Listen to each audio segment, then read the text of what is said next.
Welcome to the Wealth Planning for the Modern Physician podcast, where we talk to doctors like you about their real-world lessons in financial matters and hear from industry experts who can impact your personal bottom line. The host of our podcast is David Mandell. David is an attorney, OJM Group partner, and author of more than a dozen books on wealth planning for physicians. You can find additional audio episodes from our first 4 seasons on Apple Podcasts, Google Podcasts, and other popular platforms. Now, let's turn the mic over to David. Hello, this is David Mandell, host of the podcast. Thanks for being with us today. We have an interesting guest, and I think a subject that is one that all physicians, practice owners, and even those who don't own their practice, but at some point might become more entrepreneurial and have to face hiring somebody. If that it becomes in front of or on the to-do list for anybody listening to this or watching, this is an important subject today. So let me, before we formally welcome to the program, let me tell you about Michael Neal. Dr. Neal is a practicing optometrist alongside his wife, Dr. Amy. Together, they founded Lakeside Vision in Hawley, Pennsylvania, where they have practiced for 20 years. Their experience in making hiring mistakes repeatedly led Mike to launch Build My Team, which for those of you seeing, on his background here on Zoom, he's got, and we'll talk all about that in a minute, which helps medical practices with staffing challenges. Mike's a graduate of the University of Alberta and the Pennsylvania College of Optometry. And with that, Mike, welcome to the program. Thank you so much, David. Thanks for having me. I'm looking forward to our conversation today. Excellent. Yes, before we came on, we were just talking a little about it's freezing cold as we record this, and we're happy to be inside and recording a podcast today. So that's good for both of us. So I want to start with your story because it is kind of unique, and there aren't that many docs of any kind of practice who find something, although I will say with some of the entrepreneurs that we've had on and folks who guide entrepreneurs, this is often how it happens. They uncover an issue or they learn how to solve an issue and they say, hey, I'm not the only one who's got this problem, and maybe there is actually a business out there in the marketplace. So I want to start with that first, and then we'll start to talk about different hiring tips and challenges and things to be aware of, all of that. So let's start with you. You're an optometrist. Sounds like your wife is also. Before you got into hiring issues, just tell us about the practice, where you're at, and what you guys have done for a long time. Absolutely. So I think the first thing I wanted to mention is, why an optometrist? Like, why are you having an optometrist on the program when you deal with so many, physicians and otherwise? Pretty much every story I'm going to tell today, I think that anybody in private practice or who wants to be in private practice can relate to. And hopefully we can have a couple good laughs over all of this as well, because some of this stuff, all you can do is laugh. So that's kind of where I'm coming from with this discussion. Now, to get things started, I've been in private practice for years. I graduated in 2001, so many, many moons ago. And private practice essentially the whole time, with my wife. She started we graduated the same year. So we have committed every conceivable mistake that there is to make in a private practice over those years. And the main thing that was happening early on is that we were hiring wrong. Oh boy. Like so many docs that are really empathetic, and that describes her to a T. When she's in an interview or when she's having any type of hiring scenario, it's very difficult to not be taken advantage of by some candidates in that particular position. And so we discovered that. Discovered it the hard way. And the more empathetic and the more, essentially, the more wonderful a doc you are, I would argue that the further away from hiring you should stay, because the skill set that makes you an incredible doctor is really something very challenging when you're in an HR type role. Yeah, that's interesting. It makes sense to me. that if you sit and listen to people and can relate to them and bond some kind of bond with them, it's going to be hard to evaluate them in Yeah. a personal way.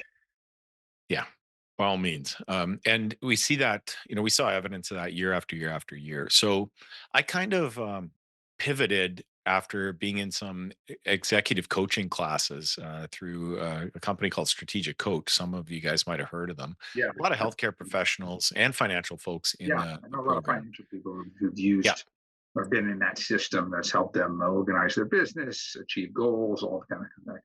Yeah, exactly. And so I looked at how they were doing their hiring because they had a very large group of people in as far as their team. And their team was wonderful. Um, is wonderful. I mean, they're terrific folks. So I took a look at how they were hiring. Also, simultaneously looked at how Disney and the Four Seasons was, how they were doing their hiring. And by the way, I mean, Disney gets an amazing reputation that's extremely well deserved with regards to their hiring. But also, don't forget to take a look at things like the Four Seasons. I would encourage anybody, although I don't own a piece of the stock or otherwise, but if you ever get a chance, stay at one, and you'll have a completely different level of customer service understanding than you do now. It's remarkable. So I took a look at all of that and said, how do they deliver this level of customer service? You know, like it or not, in healthcare, we are all in the customer service game. Except with what we do, it's a little bit less forgiving. We have to make incredibly accurate decisions over and over again, lickety split within healthcare, and the penalty for being wrong is quite high.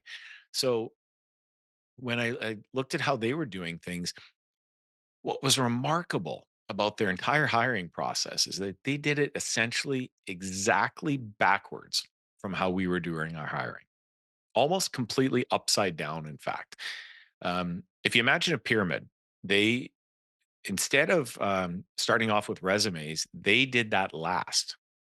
And what I mean by that is they started with assessments. Now, I didn't even know if such a thing, like there wasn't even, I had no idea that assessments existed for hiring people when I first started this.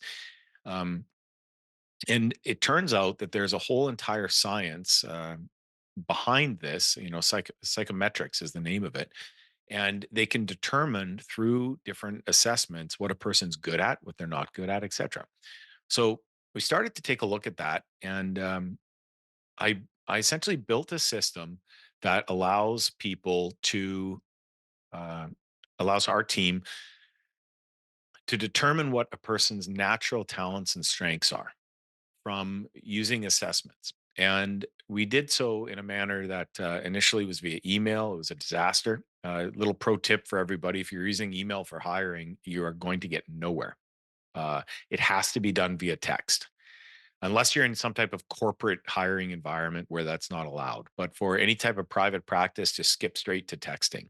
It simply doesn't work on the email side of things. So, yeah. So actually, let me jump in there for a second because before we sort of get, and we know we will get into sort of tips and where you came out, I'm curious, give us maybe a story or two of how you were doing it wrong. Because I think the docs Yeah. listening may say, oh, that's something that we were doing. Or, maybe give us a horror story or something that happened that was just frustrating. How are you doing it before you went down the road to understand Disney and Four Seasons? Take us back to. Yeah, fair enough. So horror story number one, we were using resumes. Now everybody listening to this is scratching their head and saying, well, how the heck else would you do it? That's the problem. That is the absolute core problem with using resumes, is that there really isn't much of a different way to do things. The issue with the resumes is that they are chock full of garbage. And I say that with all due respect to the garbage people, but a resume is full of inaccurate information about the person. They're self-representing.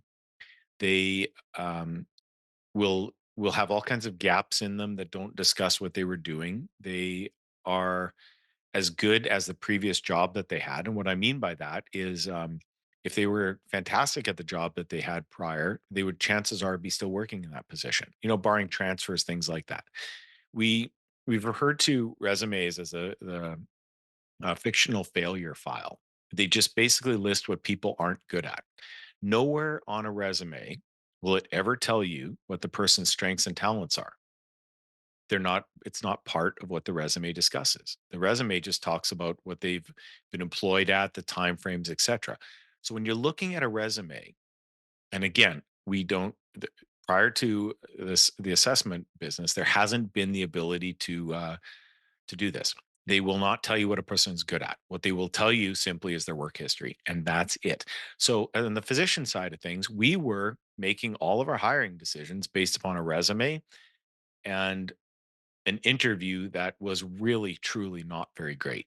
And so, you end up with It's a also that you would get people that, I mean, that there was a lot of turnover, or you had difficulty, with one staff member with another. What were the problems that were creeping up that kind of um, identified for you that there was an issue? turnover. That's the easiest way because of the count. I mean, you have to actually count people, and each person you bring in and then let go costs thousands of dollars. In fact, we did a study in our practice for Build My Team that was done to simply quantify how much it costs at an absolute bare minimum to bring somebody in and fire them is about $4,500. That was done about 3 years ago, so it's obviously gone up since then. And that was the minimum dollar amount if you could fire that person within 2 weeks, which has virtually never happened in the history of healthcare. You So give people time to really, yeah, they say slow to hire, quick to fire. That's what they say, right? That's supposed to be the advice, but not always easy to implement. yeah, and now that you It's slow brought to hire. that up, You have a need, so it's like, how long are you going to wait, right? It's the exactly. first thing. You need to fit the position, and then you get somebody in there. You're like, oh, finally, I'm done with the hiring process. We got to give them a runway, even though you might see some things that are like some real clues or kind of a bad red flag early on. Exactly. And what we noticed, and this is, I mean, you read my mind there. The next thing was we were slow to hire, and that's a massive problem. COVID came around. Now all of a sudden the entire work environment changed. I mean, not overnight, but within a matter of a couple of weeks, it just got turned upside down and on its head. And so with the unemployment change and the reduction in the amount of people who actually wanted to work in the first place. So I think there's a term for that, like the workforce reduction or something along those lines. Just as we all know, a gazillion people just up and decided they didn't want to work anymore. And some of them didn't have to work because they were being funded by all kinds of sources. So now you're in a position where the candidate pool decreased. If you are slowly hiring now, and by the way, I'm not talking about physicians, I'm talking about team members. Okay. If you're slowly hiring your team members, you are not going to get A players. And this is what happened to us, and it was quite dramatic. We would have 2 to 3 interviews. It was almost a consensus was required before we brought on a team member. And those days are simply gone. That person that's looking for a job, the A players in particular, they will make their decisions extremely quickly. And as we found out, if you're not making decisions quickly, you will simply be unable to attract that level of talent. And when I say quickly, I mean, for our practice, we'll offer positions within a couple hours after the person runs through the build my team process. It's that fast. We don't wait days or weeks or otherwise because those people are gone. They've accepted another job already. Interesting. So before we get into the specifics, like sort of, kind of tips or sort of ideas for hiring, how did you, when you were running your optometry practice, Mhm. come to the decision to say, there's enough here to create a separate business, and I'm going to spend my time doing that Yeah, well, because I didn't. it's not Uh, that's not an easy decision to make. Not what you've been yeah. trained for. You've not been doing it for decades. And a lot of the docs who listen, they probably have an instinct of there's something. They have nothing to do with hiring. Might not be a service. Might be a some kind of medical equipment or medical device, whatever. But they're in that Mhm. position. It's like, hey, I'm doing well being a ex surgeon, cardiologist, whatever. I have this business idea. I think it's been working for me. How did you get the confidence, or how did you kind of test out, is there really a market here? Because I'm going to be spending time doing things like having to get on a podcast with Dave Mandell rather than seeing patients. How do you know Yeah. that's working? So give us your thinking just from an entrepreneurial point of view of how you went down that decision process. What'd you do to verify? Well, boy, that's an interesting question. So first of all, I never started this in terms of it being a company. This was done for the sole purpose of solving my problem, Mike Neal's problem only. I didn't want to solve it a little bit. I wanted to slam the door shut, nail it shut, drywall over it. So I never had this problem again, as much as technology and science and everything else could deliver for me. That that essentially became, hey, a couple friends wanted me to do that for them, so I did it for a couple of friends. A retinal surgeon initially, a dentist, all friends of mine, and next thing you know, that turned into more and more and more. And now we're in Talking with somewhere. them, saying, "Hey, I used to have these complaints," or whatever, you know them from hockey or other things that you do, and you say, Yep. "Yeah, kind of solved that problem. I've hired good people now. They're staying around. They're good. Hey, could you help me with that?"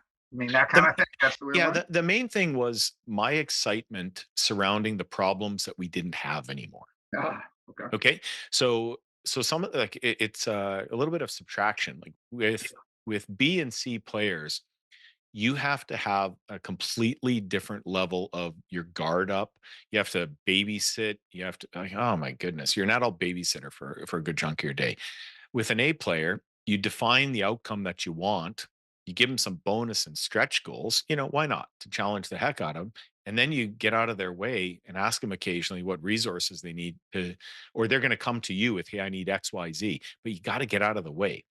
And that was a big learning experience. And um, when I started talking to my friends about that, that grew to, well, we want that too. And now we're in approximately, I think it's around 40 different states with 8 different healthcare professions. And you say, well, how's an eye doctor doing all this stuff in 8 different healthcare professions? And how does he do all this? I'm not doing it. I have a team. I'm practicing what I preach. We've got amazing team members that are specialists in what they do. And that's their job is they're A players and they take what they do and they run with it.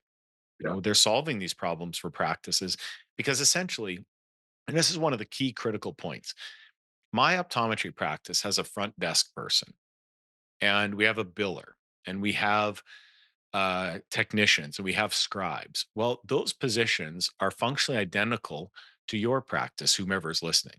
So you have a biller, you have a front desk person. You may or may not have a scribe. You have some type of technician. You can call them different names, but a doctor's assistant, if you will. I don't like that term. But that's essentially the role they fill. And so each of these different roles are algorithmic. We know exactly what makes a terrific medical receptionist. We know what makes a terrific biller. It doesn't matter if you're billing eye care, dental, audiology, derm, plastics, none of that stuff matters. It's all very, very similar. There are some extremely specific niche, well, things that are specific to that particular type of practice, but those are taught. Um, what we stopped doing was bringing in people with experience as well. That's another critical point. Now, this really rocks the boat when I say stuff like this because you say, well, how else are they going to do? The way that our Build My Team process works is we've identified people with natural strengths and talents for the position. So a medical biller brings different strengths and talents than a front desk person, different than an assistant. So we can all agree on that. What we've been able to do is isolate how to find those in a person and then put them into those types of roles. So by doing that, we end up with people who are just naturally talented and strong in their roles. And that's what we've been able to demonstrate in our practice. And that's one of the foundational reasons why I was able to do all of the build my team side of things, in addition to still practicing. So I get a tremendous amount of feedback that folks say they don't know how I'm able to do it all. Well, the fact of the matter is, they're right. I couldn't if I had to do. I don't have to do much of it because I have amazing A player team members who are terrific at their jobs. And I simply paint the picture of what I want them to accomplish and get out of the way. That's how it kind of came into play. Yeah. So it leads me to say a couple things. One is for those of you watching or listening who are intrigued by this subject and clicked on this to make sure that you would learn, I encourage you also to go to season 2 of the podcast. And this is, of course, when it was audio only. We're just a couple of video episodes in here in 2012, excuse me, 2024. But in season 2, which a couple of years ago, and you have to look up what episode it was, we had Frank Maselli on. And Frank also advises businesses on a lot of HR, hiring, management issues. And if you listen to my interview with him, he actually worked with my firm back in the day. And, there was a particular test that that he had used since the military. He came out of the military. That, it kind of echoes a little bit of what you were saying, Mike, in that it goes to, I think it was the Colby A test, and is unlike some other tests, sort of intelligence tests, where it goes to your kind of your true nature in some ways. Mhm. And I won't repeat everything we went through in that conversation, but what was interesting when we did it on our own team is we had so many people kind of scoring similarly on that test, which isn't surprising because Yeah. we manage money, right? So we've got to be Right. responsible. We're a certain kind of person. Okay. Mhm. We're not great, let's say most of us, it's saying as being, completely like creative or out of the blue thinkers or something like that. Yeah. Some of us had a little more than others, but we all had, most of us on the team, was kind of the responsible, diligent, maybe conservative mindset. Doesn't mean politics conservative, but just, I got to see evidence before I make a decision, which is probably Yeah. what you want your investment manager to be, right? Mhm. So it gets into who you are. And I think that's Mhm. sort of saying what you're saying is it doesn't matter what you've done so much before, is who you are. That's going to be a huge success factor. And if you can do this job well, Right. because you might have done the similar things, but you're not the right fit for that job, and you might probably not great at it, even though you've done it before. And Well, certainly, I think there is a tension there, and I get what you're saying. It's yeah. interesting. So, specific to Colby, I'm certified in that. Okay. Was certified by Kathy Colby herself, Okay. and what that addresses is something that you've now seen. You've seen the power of one particular assessment. So imagine if you strung together a whole bunch of them. Colby Right. is extraordinarily specific. Um, and that was the first assessment I ever took. I know my Colby score.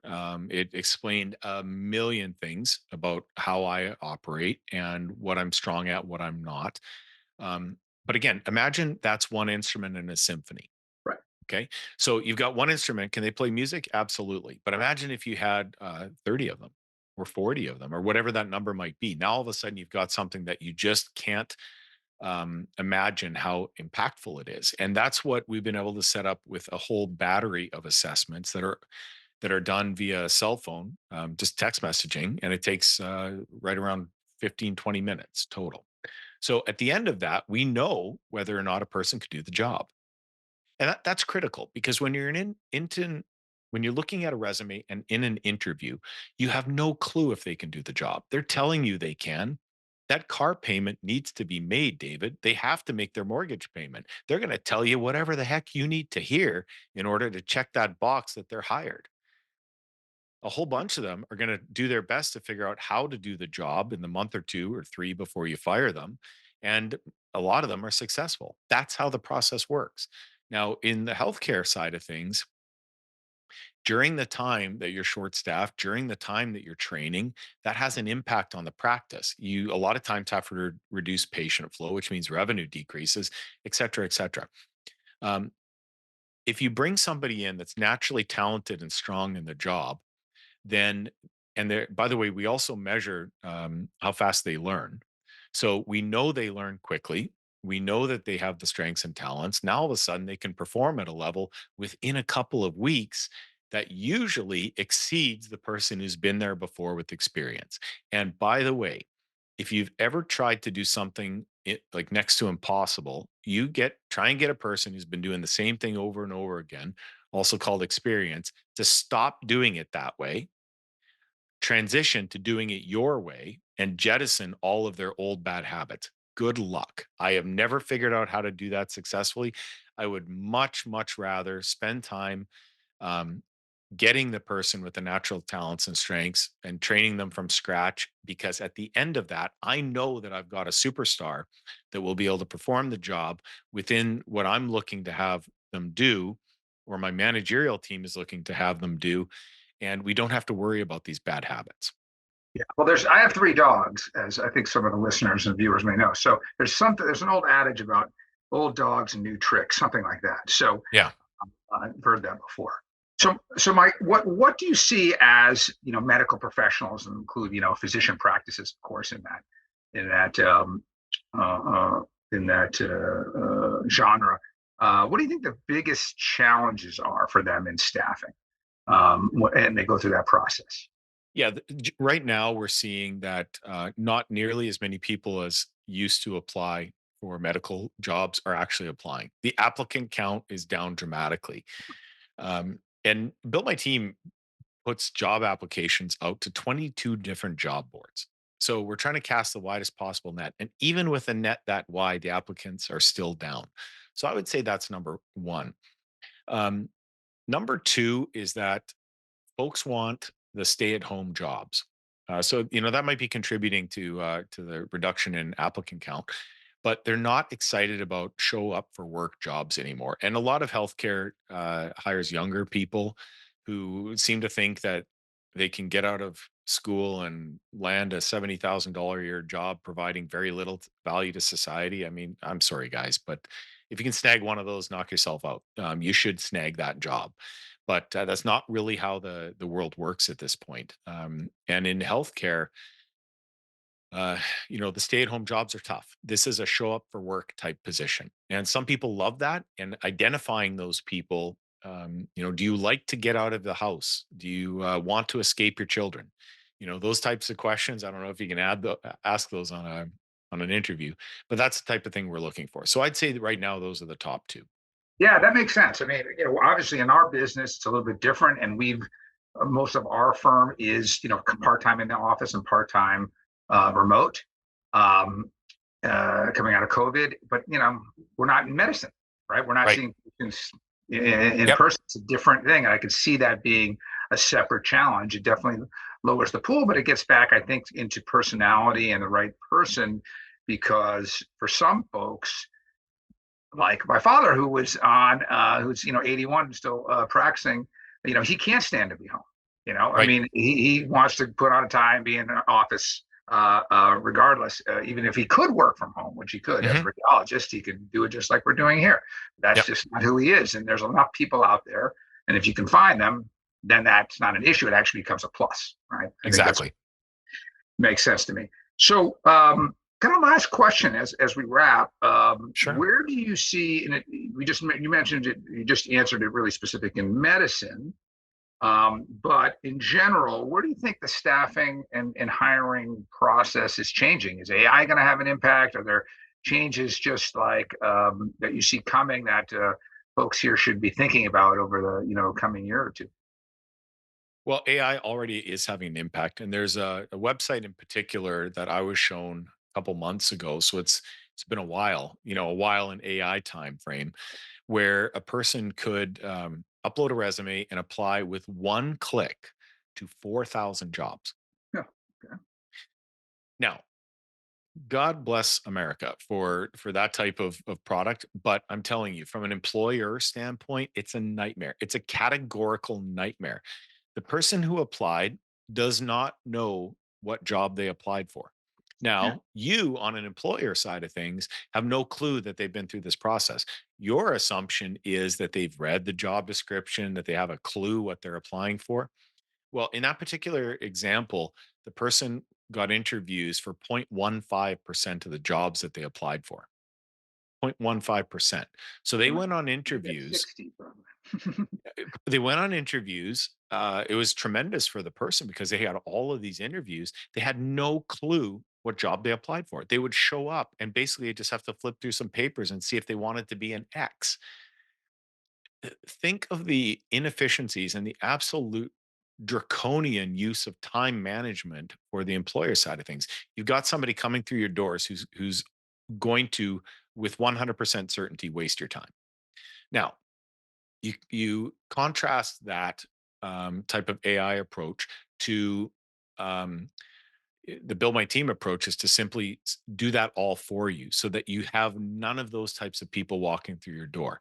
And AI is going to build up a tsunami of that type of approach because that's what the job applicants want.